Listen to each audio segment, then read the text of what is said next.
how feminism messed up the US economy and how it's actually now come back to bite modern women in the butt. Let's rewind. The modern feminist movement kicked off in the 1960s. The goal was fair wages, equal opportunities, and legal protections. Great, right? They told us that the first wave gave us the right to vote, and the second wave brought us into the workforce. Here's where it gets a little bit sticky. During the second wave, the message shifted. It wasn't just, you can work outside the home. It became, you should, or you must if you want to be respected. Doing nothing but staying home and cooking and cleaning and raising children, that was suddenly less than. So women flooded the workforce around this time. They were told they would get more financial freedom, more independence, and of course, more respect. But when millions of women started working full-time, it didn't just change individual families, it changed the entire economy. Suddenly, two incomes weren't just nice, they were expected, and that's where we get into the two-income trap. This is a book written by Elizabeth Warren, who is not exactly a conservative voice, but she actually articulates this situation beautifully in her book, The Two-Income Trap. She argues that when both parents started working, the cost of living adjusted. Homes in good school districts, prices went up. Childcare, through the roof.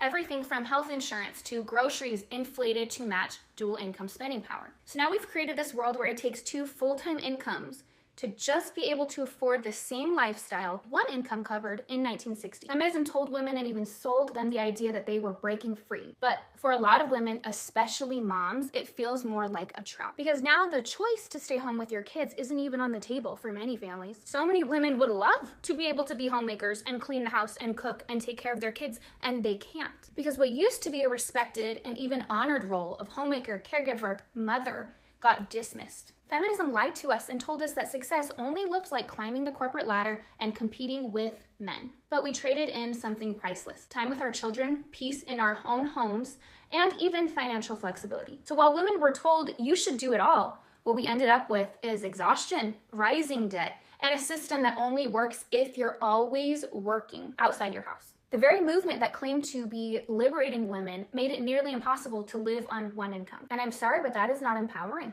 Turns out that there's a real price to pay when a society stops valuing motherhood. When caregiving is treated as invisible labor and homemakers are seen as less than, everybody actually loses, especially women. Not just emotionally or in the family structure, we could talk about that forever, but economically as well. So no, I'm sorry, feminism didn't save women. It told us we need to do it all, and now our generation is paying the price for it.